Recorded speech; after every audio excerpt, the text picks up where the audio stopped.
IT రంగంలో, పారిశ్రామిక రంగంలో, అదేవిధంగా పట్టణాభివృద్ధి రంగంలో మరెన్నో రంగాల్లో తెలంగాణను ముందు వరుసలో ఉంచిన తనకు తానే సాటైన మరి పెద్దలు గౌరవనీయులు మరి తెలంగాణ రాష్ట్ర సమితి వర్కింగ్ ప్రెసిడెంట్ శ్రీ కేటీఆర్ గారికి, అదేవిధంగా మరి వేదిక మీద ఉండే అందరూ నాయకులకు, సమయం తక్కువగా ఉంది, నేను లేట్ వచ్చినందుకు దయచేసి క్షమించండి.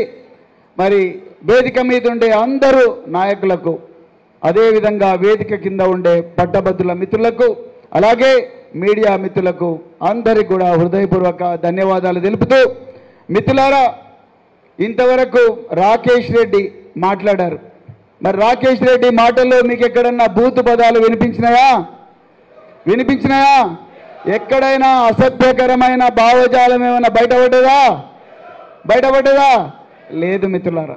మరి ఇలా అలాంటి ఒక గొప్ప వజ్రం లాంటి, రత్నం లాంటి, పగడం లాంటి ఒక గొప్ప అభ్యర్థిని మనకిచ్చిన పెద్దలు గౌరవనీయులు కేసీఆర్ గారికి, కేటీఆర్ గారికి హృదయపూర్వక ధన్యవాదాలు చెప్పాలంటే గట్టిగా చప్పట్లు కొట్టండి. ఒక్కసారి మన ఊరుగాళ్ళు బిడ్డ గట్టిగా కొట్టండి. మిత్రులారా, ప్రశ్నించే గొంతుక అని ప్రతిరోజు కూడా గత 10 సంవత్సరాల నుంచి మనం ఊదరగొడుతున్నారు. కానీ బీఆర్ఎస్ పార్టీకి ఒక ప్రత్యేకత ఉన్నది. బీఆర్ఎస్ పార్టీ కేవలం ప్రశ్నించే గొంతుక మాత్రమే తయారు చేయదు, పరిష్కారం ఇచ్చే గొంతుకలను కూడా తయారు చేస్తారు. ఉదాహరణ మీకు చెప్పాలి. ఇప్పుడు లేటెస్ట్ బ్రేకింగ్ న్యూస్ మిత్రులారా, నిన్న నేను, కేటీఆర్ గారు, మేము నల్గొండ ఉమ్మడి జిల్లాలో మిర్యాలగూడ, అదేవిధంగా నల్గొండ, సాగర్ ఈ 3 నియోజకవర్గాల్లో మేము పట్టభద్రులతో సభలు నిర్వహించడం జరిగింది. మరి పట్టభద్రుల సభలు నిర్వహించే క్రమంలో మాకు ఒక తండ్రి, ఆయన పేరు ముంజం భిక్షపతి, ఆయన కూతురును సాంఘిక సంక్షేమ శాఖ, ఆయన కూతురుతో పాటు ఇంకొక 2 అమ్మాయిలను, ఇంకొక అబ్బాయిని అమెరికాలో అండర్ గ్రాడ్యుయేట్ కోర్సుకు సాంఘిక సంక్షేమ శాఖ నిధులతోని పంపిస్తే ఆనాటి బీఆర్ఎస్ ప్రభుత్వం వాళ్లకు సెమిస్టర్కు $6,000 ఫీజు కట్టి పంపిస్తే 3 సెమిస్టర్ల ఫీ పంపించిన తర్వాత కాంగ్రెస్ ప్రభుత్వం వచ్చి వాళ్లకు మేము ఫీ ఇవ్వము, ఇక్కడ ఏవి రూల్స్ లేవని చెప్పేసి ఆపేస్తే అమ్మాయిలండి, వయస్సు 19 సంవత్సరాలు, తల్లిదండ్రులు లేరు, 12,000 కిలోమీటర్ల అట్లాంటిక్ మహాసముద్రం దాటి అమెరికాలో అయోవా రాష్ట్రంలో ఎవరూ తెలియదు, కేవలం యూనివర్సిటీ డామ్లో బతకాలి. సమ్మర్ హాలిడేస్కి అంత సమ్మర్ వెకేషన్ అమెరికాలో మే నుంచి సెప్టెంబర్ వరకు సమ్మర్ వెకేషన్ ఉంటుంది. సమ్మర్ వెకేషన్కు ఇంటికి కూడా తీసుకురాలేని పరిస్థితి, అన్ని డబ్బులు లేవు పేదవాళ్ళ దగ్గర. వాళ్ళ ముగ్గురికి, ఆ ముగ్గురు ఇంకెంతోమంది పిల్లలు ఉన్నారు, వాళ్ళందరికీ స్కాలర్షిప్ రాలేదని ఒక తండ్రి ఏడ్చుకుంటూ ఒక లెటర్ పంపిస్తే నిన్న కేటీఆర్ గారి సమక్షంలో ఆ లెటరు మేము ప్రజల ముందర చదివి, దమ్ముంటే ఈ సమస్యను ముందు మీ ప్రశ్నించే గొంతుకలు ఈ సమస్యను పరిష్కారం చేయండి అని మేము ఒక సవాల్ విసిరితే, మా రాకేష్ రెడ్డి అందరం కలిసి సవాల్ విసిరితే నిన్న రాత్రి 9:30 కన్నా గారు డిప్యూటీ సీఎం గారి ఆఫీస్ నుంచి ఫోన్ వచ్చింది, మీరు అక్కడికి ఎందుకు పోయినరు, ఎవరు లెటర్ రాయమన్నారు మీకు, మేము చేస్తాం కదా అని చెప్పి పొద్దున 8:30కు వాళ్ళను వాళ్ళ ఆఫీస్కి పిలిపించుకొని మీకు 2 రోజుల లోపల మీ సమస్య పరిష్కారం చేస్తామని చెప్పిండ్రు. మిత్రులారా, రేపు రాకేష్ రెడ్డిని ఎన్నుకుంటే ఇలాంటి అద్భుతాలు రోజుకొకటి జరుగుతాయి. మీరు నమ్ముతున్నారా లేదా? బరాబర్ జరుగుతాయి. మిత్రులారా, ఈరోజు ఈ యుద్ధం అనేది కేవలం రాకేష్ రెడ్డి గారికో తీన్మార్ మల్లన్న గారికో మధ్యలో జరుగుతున్న యుద్ధం కాదు. ఇది ఒక గొప్ప ఆశయానికి, మరోవైపు అహంకారానికి మధ్యలో జరుగుతున్న యుద్ధం. ఈ యుద్ధం రాజ్యాంగబద్ధంగా జరుగుతున్న ఈ యుద్ధం ఒక నిప్పు లాంటి నిజానికి, ఘోరమైన అబద్ధాలకు మధ్యలో జరుగుతున్న యుద్ధం. ఈ యుద్ధం త్యాగానికి, అదేవిధంగా ద్రోహానికి మధ్యలో జరుగుతున్న యుద్ధం. అందుకొరకే ఈ యుద్ధంలో పట్టభద్రులుగా మనం పట్టపగలే మోసానికి గురి కాకూడదు. 2023 నవంబర్ 30వ తారీఖు నాడు ఇంత బాగా చదువుకున్న మనను, వరంగల్ మహానగరం అంటేనే కాకతీయుల కాలం నాటి నుండి నేటి వరకు కూడా చదువులకు పుట్టినిల్లు. ఎన్నో గొప్ప యూనివర్సిటీలు, ఎన్నో గొప్ప కాలేజీలు, ఎంతోమంది ప్రయోజకులు దేశ చరిత్రనే మార్చిన గొప్ప గొప్ప పట్టభద్రులను మరి తయారు చేసిన ఈ ఓరుగల్లు తల్లి కూడా ఆ పట్టపగలు మోసానికి గురైంది మిత్రులారా. ఆ మోసానికి మళ్ళీ గురి కావద్దనే ఈరోజు మీ అందరితో కలిసి మేధో మదనం పెట్టడం జరుగుతూ ఉన్నది. దయచేసి మీరు ఓటేసేటప్పుడు 27వ తారీఖు నాడు తప్పకుండా ఓటేయాలి. ఓటేసేటప్పుడు అభ్యర్థుల గుణగణాలు చూడండి, దయచేసి చూడండి, ఇది చూడాలి. ఇప్పటి వరకు రాకేష్ రెడ్డి తన బయో తానే చెప్పుకున్నాడు. దానికి నేను కొన్ని యాడ్ చేస్తాను, ఎందుకంటే మీరందరూ కూడా చాలామంది ఆస్పిరేషనల్ గ్రాడ్యుయేట్స్ ఉన్నారు కాబట్టి మీకు చెప్పాలి. మిత్రులారా, రాకేష్ రెడ్డి ఇక్కడే పక్కనుండే వంగపాడులో రైతు కుటుంబంలో పుట్టిండు. ఎలాంటి దుర్వ్యసనాలకు లోను కాకుండా, ఎలాంటి 90 ml బాటిళ్లకు బానిస కాకుండా, ఎలాంటి గంజాయికో సిగరెట్కో వాటికి బానిస కాకుండా తల్లిదండ్రుల కలలను తన గుండెలో పెట్టుకొని ఆ చదువుల తల్లి ఒడిలో మరి నిద్రపోయి చాలా గొప్పగా మరి చదువుకొని 10th క్లాస్ ఫస్ట్ క్లాస్లో పాస్ అయ్యి అదేవిధంగా ఇంటర్మీడియట్లో స్టేట్ ర్యాంకర్గా మారిండు మన ఓరుగల్లు బిడ్డ రాకేష్ రెడ్డి. అంతటితో ఆగలేదు, మరి దేశంలోనే అత్యంత గొప్ప బిట్స్ పిలానీలో ఇంజనీరింగ్ పూర్తి చేసి అక్కడ కూడా విద్యార్థి నాయకుడిగా చెలామణ. విద్యార్థి నాయకులు అంటే మనకు జనరల్గా చదువులు అశ్రద్ధ చేసి చదవకుండా టీచర్లను బెదిరించి బరాబర్ ఫస్ట్ క్లాస్ GPA తీసుకునే వాళ్ళు కాదు విద్యార్థి నాయకులు. ఒకవైపు గోల్డ్ మెడల్ తీసుకుంటూనే మరోవైపు విద్యార్థి నాయకుడిగా ఉండి ఎన్నో గొప్ప ఆవిష్కరణలకు ఈ ప్రపంచ గతినే మార్చిన సిలికాన్ వ్యాలీకి మరి ఉద్యోగస్తుడిగా మన రాకేష్ రెడ్డి పోవడం జరిగింది. అక్కడ ఆయన ఫేస్బుక్లో పనిచేశారు, అదేవిధంగా మరి సిటీ బ్యాంక్లో పనిచేశారు, అదేవిధంగా ఎన్నో కంపెనీలో పనిచేసి అక్కడ లగ్జరీ కార్లకో పెద్ద పెద్ద బంగళాలకో లేకపోతే అక్కడ ఉండే సుఖాలకో సౌకర్యాలకో అలవాటు కాకుండా నా ఓరుగల్లు తల్లికి నా తెలంగాణకు నేనేమైనా చేయాలని చెప్పేసి 2013లో అది తృణప్రాయంగా వదిలేసి ఇక్కడికి వచ్చిండు రాకేష్ రెడ్డి. మరి ఇక్కడికి వచ్చిన తర్వాత ప్రజా సమస్యల మీద పోరాడుతూనే ఎన్నో పత్రికలకు వ్యాసాలు రాసిన మేధావి మన ఓరుగల్లు బిడ్డ రాకేష్ రెడ్డి. ఆయన ఎన్నో పత్రికలకు వ్యాసాలు రాయడమే కాకుండా ఇండియన్ ఎకానమీ మీద పుస్తకాలు కూడా రాశాడు. అదేవిధంగా ఎండ్ ఆఫ్ ఎన్ ఎరా అనే ఇంకొక పుస్తకం కూడా రాసినట్లు ఎన్ని పుస్తకాల్లో రాశాడు. కానీ ఈరోజు మరి అటువైపు కాంగ్రెస్ వైపు ఉండే క్యాండిడేట్ వైపు కూడా చూడాలి. 34 మంది ఎమ్మెల్యేలు, కాంగ్రెస్ ఎమ్మెల్యేలు ఇంక్లూడింగ్ రేవంత్ రెడ్డి, ఉత్తమ్ కుమార్ రెడ్డి, కోమటిరెడ్డి వెంకటరెడ్డి వీళ్ళందరూ కలిసి కాచి వడబోసి తయారు చేసిన క్యాండిడేటు మరి తీన్మార్ మల్లన్న. తీన్మార్ మల్లన్న డోసియర్ అంటే మనం ఉద్యోగం వచ్చిన తర్వాత పోలీసు వాళ్ళు మనకు తెలియకుండా మన ఇంటి దగ్గరికి సాధారణ దుస్తుల్లో వచ్చి మన యాంటీసిడెంట్స్ వెరిఫై చేస్తారు. వీళ్ళు అసలు ఏమైనా పోలీస్ కేసులు ఉన్నాయా, లేకపోతే వీళ్ళు పక్కింటోళ్ళతో కొట్లాడినరా, ఎప్పుడైనా దొమ్మిలలో కొట్లాడినరా, లేకపోతే అమ్మాయిలతో మిస్బిహేవ్ చేసిండ్రా, లేకపోతే ఇంకేమైనా చేసిండ్రా అని తెలుసుకొని మరి జిల్లా ఎస్పీకి ఆ తర్వాత IG ఇంటెలిజెన్స్కి రిపోర్ట్ ఇస్తారు. మరి అదేవిధంగా తీన్మార్ మల్లన్న గారు తన ఎలక్షన్ కమిషన్ ఆఫ్ ఇండియాకు సబ్మిట్ చేసిన అఫిడవిట్లో ఆయన మాటల్లోనే చెప్పాలంటే ఆయన మీద 56 కేసులున్నాయి. మిత్రులారా, ఈ వేదిక మీద కూర్చున్న బల్క సుమన్ ఆ రోజు ఒక స్టేట్మెంట్ ఇచ్చిండు, అది తెలంగాణ ఉద్యమ సమయంలో. ఆనాడు ఈయన పెద్దపల్లిలో విద్యార్థి నాయకుడిగా పెద్దపల్లిలో 2014లో మరి 2014లో రాజ్యాంగబద్ధంగా తెలంగాణ కోసం పోరాడి మరి చట్టసభల్లోకి విద్యార్థి నాయకులను పంపించాలన్న కేసీఆర్ గారి ఆలోచన మేరకు పెద్దపల్లి బరిలో దిగినప్పుడు బల్క సుమన్ గారు ఒకరు ఇచ్చారు, నా తెలంగాణ స్వాతంత్రం కోసం నా మీద పడ్డ కేసులు 100, వివేకానంద్ నీ మీద 100 కోట్ల రూపాయలు ఉన్నాయి, నా దగ్గర 100 కేసులున్నాయి, 100 కేసులకా పోరాటం 100 కోట్ల రూపాయలకా. ఆ విధంగా మరి నెరేటివ్ వచ్చింది. మిత్రులారా, మీరు ఒక్కసారి ఆలోచించండి. ఒక స్వతంత్ర ఉద్యమం కోసం పోరాటం చేసి, ఒక రాష్ట్ర విముక్తి కోసం పోరాటం చేసే కేసులకు వాల్యూ పెరుగుతుంది, జనాల లోపల గౌరవం పెరుగుతుంది. కానీ తెలంగాణ వచ్చిన తర్వాత తీన్మార్ మల్లన్న గారు ఎవరి మీద పోరాటం చేసిండ్రు, ఏ వర్గ ప్రయోజనాల కోసం పోరాటం చేసిండ్రు, ఏ ప్రాంతాల కోసం పోరాటం చేసిండ్రు? ఎవరి కోసం చేయలేదు. తన సొంత ప్రాభవం కోసం తన ఆస్తుల రక్షణ కోసం, తన ఈగోను సాటిస్ఫై చేసుకోవడం కోసం ఈ కేసులు పెట్టించుకున్నాడు. ఉదాహరణకు నేను చెప్తా, 56 కేసులు ఉన్నాయి.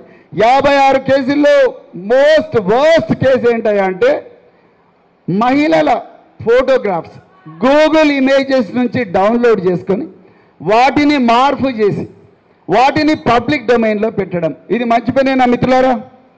మంచి పనేనా? కాదు. మన కన్సెంట్ లేకుండా, మన అనుమతి లేకుండా మన మొబైల్ నెంబర్స్ను పబ్లిక్ డొమైన్లో పెట్టి మీకేమైనా అవసరాలుంటే వీళ్ళను కాల్ చేయండి అంటే మనకు విపరీతంగా కాల్స్ వస్తే మన ఫీలింగ్ ఎట్లుంటుంది? అసలు ఎవడిచ్చిండు నా నెంబరు, వాడిని దొరకబట్టి తన్నాలని అనిపిస్తుంది. కానీ తీన్మార్ మల్లన్న ఈ విధంగా 3 వ్యక్తుల ఫోన్ నెంబర్స్ పబ్లిక్ డొమైన్లో పెట్టినందుకు ఆయన మీద కేసులైనాయి.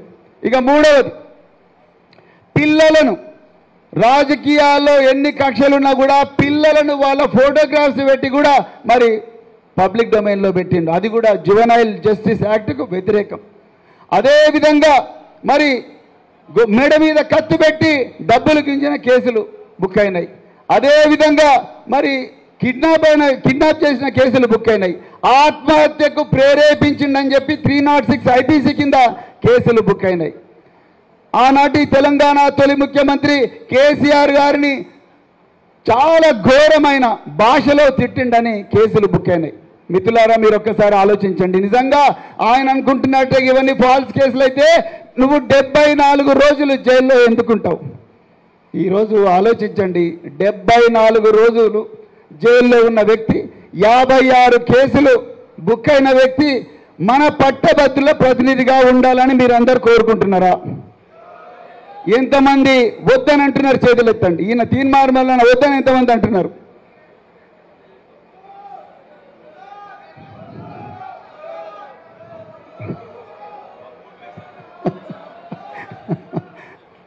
అన్నా మీరు కావాలవుతా వద్దు అని అంటున్నారు. మిత్రులారా, దయచేసి మీరందరూ పట్టభద్రులు ఒక్కసారి ఆలోచించండి. ఏనుగుల రాకేష్ రెడ్డి వల్ల మనకు న్యాయం జరుగుద్దా, లేకపోతే తీన్మార్ మల్లన్న ద్వారా న్యాయం జరుగుద్దా?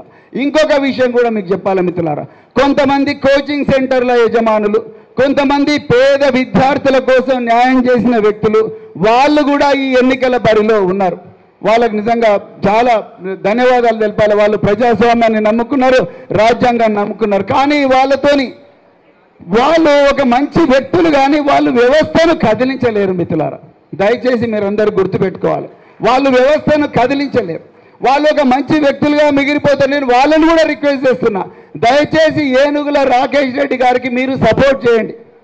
ఎందుకు చెప్తున్నా అంటే రేపు ఏనుగుల రాకేష్ రెడ్డి చట్టసభల్లో కూర్చుంటే మీరందరూ కూడా చట్టసభల్లో కూర్చున్నట్టే మిత్రులారా.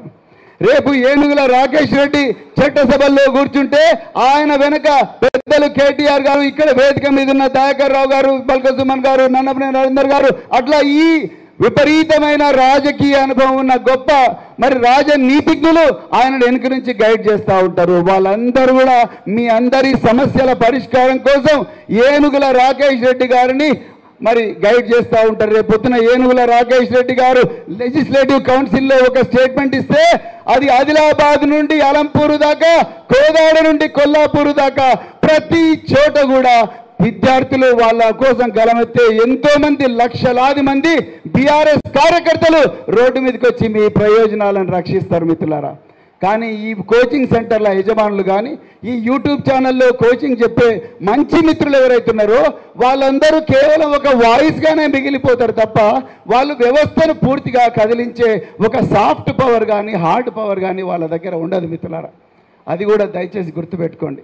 ఇంతకుముందు రాకేష్ రెడ్డి గారు మాట్లాడుతూ నేను వరంగల్లో 692 మందికి క్యాంపస్ ప్లేస్మెంట్స్ ఇచ్చాను అన్నారు. చాలా సంతోషం మిత్రులారా. ఒకటి గుర్తుపెట్టుకోండి, రాకేష్ రెడ్డి చదివిన ఇన్స్టిట్యూషన్ మామూలు ఇన్స్టిట్యూషన్ కాదు. ఇప్పుడు ఎస్ఆర్ ట్యూటోరియల్స్ అంటే ఎస్ఆర్లో చదివిన ఎంతోమంది డాక్టర్లు, ఇంజనీర్లు, వాళ్ళ గురించి మనం మాట్లాడతాం. కాకతీయ యూనివర్సిటీ అంటే అక్కడి నుంచి బియ్యాల జనార్దన్ రావు గారి నుంచి మొదలు పెడితే ప్రొఫెసర్ జయశంకర్ గారు నుంచి మొదలు పెడితే ఎంతోమంది గొప్ప గొప్ప వ్యక్తుల గురించి మాట్లాడతాం. అదేవిధంగా బిట్స్ పిలానీలో రాకేష్ రెడ్డి చదివిన ఇన్స్టిట్యూట్ నుంచి వచ్చిన ఒక 2-3 వ్యక్తుల గురించి మీ సమయాన్ని వేస్ట్ చేయకుండా చెప్తాను.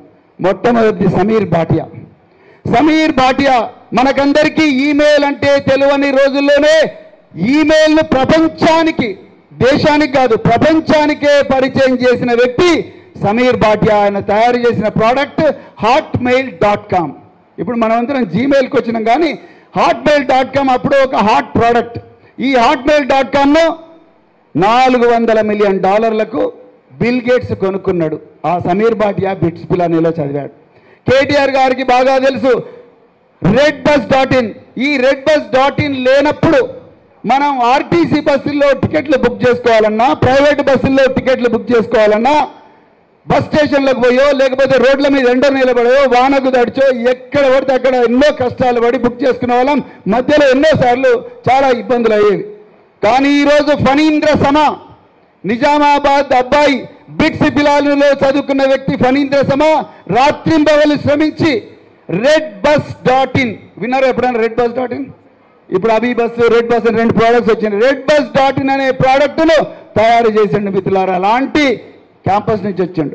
బాబా Kalyani, Bharat Forge Limited $3 billion company Baba Kalyani, ఆయన కూడా బిట్స్ పిలాన్ నుంచి వచ్చిండు. ఇక 4వ వ్యక్తి నాకు పర్సనల్గా తెలుసు, ప్రశాంత్ పాలకుర్తి. బోస్టన్ మహానగరంలో ఉంటాడు. ఆయన ఇంటికి కూడా నేను పోయినా, ఆయన మహబూబాద్ ప్రాంతమే. ప్రశాంత్ పాలకుర్తి వాళ్ళ సిస్టర్ పునీత సాగర్ నాకు 1 ఇయర్ సీనియర్, ఆమె సైంటిస్ట్. నేను ప్రశాంత్ పాలకుర్తి ఇంటికి పోతే పెద్ద బంగ్లా. నేటి మరి ఉద్యోగం చేయడం లేదా ప్రశాంత్ గారు అంటే, ఉద్యోగం కాదు, నేను కంపెనీ పెట్టి ఆ కంపెనీని $700 మిలియన్ అమ్మి తద్వారా వచ్చిన డబ్బునంతా కూడా ప్రపంచంలో ఉండే పేదవాళ్ళందరి విద్య కోసం నేను ఖర్చు పెడుతున్నా అని చెప్పిండు. ఈరోజు రాకేష్ రెడ్డి ఎమ్మెల్సీ అయితే మిమ్మల్ని ప్రశాంత్ పాలకుర్తి దగ్గర తీసుకుపోతాడు, లేకపోతే ప్రశాంత్ పాలకుర్తిని ఇక్కడికి తీసుకొస్తాడు. అవునా? తీసుకొస్తా లేదా రాకేష్? సారీ, తీసుకొస్తా లేదు. ప్రశాంత్ పాలకుర్తి సార్, నేను బిట్స్ పిలానీ వాళ్ళు ఉన్నాయి, నేను మా వరంగల్ బిడ్డలు పట్టభద్రులు ఇంత బాధల్లో ఉన్నారు, మరి మీరు ఒకసారి వచ్చి మీరు ఒక మోటివేషన్ లెక్చర్ అండి, ఇదే నాని ఫంక్షన్ హాల్లో ప్రశాంత్ పాలకుర్తిని తీసుకొచ్చే సత్తా బిట్స్ పిలానీ అల్లునైనా రాకేష్ రెడ్డికి ఉన్నది. రేపు సమీర్ భాటియాని తీసుకొస్తాడు, రేపు ఫణీంద్ర సమా గారిని తీసుకొస్తాడు, లేకపోతే రేపు బాబా కళ్యాణ్ని తీసుకొస్తాడు, లేకపోతే స్విగ్గీ అనే పేరు విన్నారు కదా మీరు, జొమాటో అండ్ స్విగ్గీ ఉందా Warangal Swiggy? Okay, Swiggy co founder Naveen Reddy, ఏం పేరు? హర్ష, శ్రీ హర్ష, ఆయన కూడా బిట్స్ పిలానీ గ్రాడ్యుయేట్. మిత్రులారా, రేపు మీలాంటి వాళ్ళు ఎన్ని రోజులని మనం 10,000, 15,000, 20,000 రూపాయల జీతం కోసం పనిచేయాలి. మనం ఎంటర్ప్రినర్స్ కావాలనే కదా అన్నారు కేటీఆర్ గారు. మరి టీ హబ్ అని ఒకటి పెట్టారు, అదేవిధంగా జిల్లాకు ఒక ఐటీ హబ్ పెట్టారు, అదేవిధంగా మహిళల కోసం వి హబ్ అని కూడా పెట్టారు. మరి ఇవన్నీ రాకేష్ రెడ్డి చేస్తాడు. మరి తీన్మార్ మల్లన్న మోటివేషన్ లెక్చర్ ఇవ్వాలంటే ఎవరిని తీసుకొస్తాడు చెప్పండి చూద్దాం. ఎవరిని తీసుకొస్తాడు? చెంచల్ కూడా ఖైదీలను తీసుకొస్తాడు. అవునా కదా? చెంచల్ కూడా ఖైదీలను తీసుకొస్తాడు. అమీర్పేట్ల పీడిఎఫ్ ఫైల్స్, అదేవిధంగా జేపీఈజీ ఫైల్స్ అని కూడా ఇంటర్నెట్ నుంచి డౌన్లోడ్ చేసుకొని వాటిని మార్పు చేసే ఫోటో ఎడిటర్లను పట్టుకొని వస్తాడు. అవునా కాదా? యూట్యూబ్లలో అసభ్యకరమైన కామెంట్లు పెట్టే హౌలగాలను తీసుకొచ్చి వీళ్ళ ద్వారా మోటివేషన్ లెక్చర్ ఇప్పిస్తాడు. కావాలన్నా మరి ఆయన? గట్టిగా చెప్పండి భయ్, మీరు చెప్పండి మేడమ్స్, గట్టిగా కావాలన్నా తిన్నాను మళ్ళన్నా? కావాలా? వద్దు వద్దు వద్దు అని అంటుంది తెలంగాణ, కానీ రేవంత్ రెడ్డి మాత్రం ఆయనే కావాలంటున్నాడు. నిన్న ఆగస్టులో ఏమంటారు, నిన్న తీన్మార్ మల్లన్న నల్గొండలో స్టేట్మెంట్ ఇచ్చిండు, ఆగస్టులో మీకు మళ్ళీ డిఎస్సి పెడతామంటున్నాడు, ఆగస్టులో మళ్ళీ గ్రూప్ 2, గ్రూప్ 3 ప్రోగ్రామ్స్ పోస్టులు పెంచుతామంటున్నాడు, ఆగస్టులో జీవో 46కు మళ్ళీ తీసేసి దాన్ని రద్దు చేసి కొత్త జీవో తీన్మార్ మల్లన్న తీసుకొస్తా అంటున్నాడు. నమ్ముతామా? మరి నమ్ముదామా? ఈ ఆగస్టు దొంగలను నమ్ముదామా? మరి రేవంత్ రెడ్డి ఆలోచిస్తున్నాడు ఎరికేనా? ఈయన ఈ ఆగస్టు అని ఈయన అంటున్నాడు. రేవంత్ రెడ్డి అంటాడు, ఈ మా నలుగురిలో కోమటిరెడ్డి వెంకటరెడ్డిలో, మల్లు బెట్టు విక్రమార్కలో, పొంగులేటి శ్రీనివాసరెడ్డి, లేకపోతే ఇంకెవరో ఈ 5-6 మందిలో ఏకనాథ్ షిండే ఎవరు, ఆయనను పట్టుకోవాలి అర్జెంటుగా చెప్పి వాళ్ళు ఆలోచిస్తున్నారు. మిత్రులారా, కాంగ్రెస్ వాళ్ళకు మన సమస్యల మీద ఏ మాత్రం కూడా శ్రద్ధ లేదు. ఎప్పుడెప్పుడు బీజేపీలో జంప్ కావాలన్నా, ఎప్పుడెప్పుడు ఇంకొకటి చేయాలన్నా, ఎప్పుడెప్పుడు ఏమైనా స్కామ్ చేయాలని ఆలోచిస్తున్నారు తప్ప ఇంకోటి లేదు. అందుకొరకే దయచేసి మీరందరూ మొదట ఎడమ చేయి ఎత్తి 3 అని చూపించండి మిత్రులారా, అందరు కూడా దయచేసి. అంటే రాకేష్ రెడ్డి 3వ స్థానంలో ఉన్నాడు అకార్డింగ్ టు ద బోర్డ్. నమూనా బ్యాలెట్లో 3వ స్థానం ఉన్నాడు. మీరు ఇప్పుడు కుడి చేయి ఎత్తండి, ఎడమ చేయి పైకే పెట్టండి, తీర్చకండి. కుడి చేయి పెట్టి 1వ నెంబర్ చూపించండి.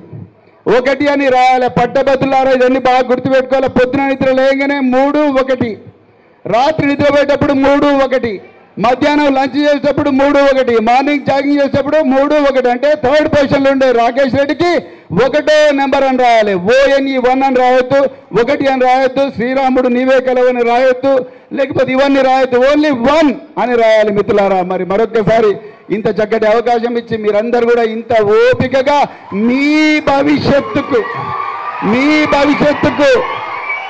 భవిష్యత్తు కోసం మరి ఇంత ఓపికగా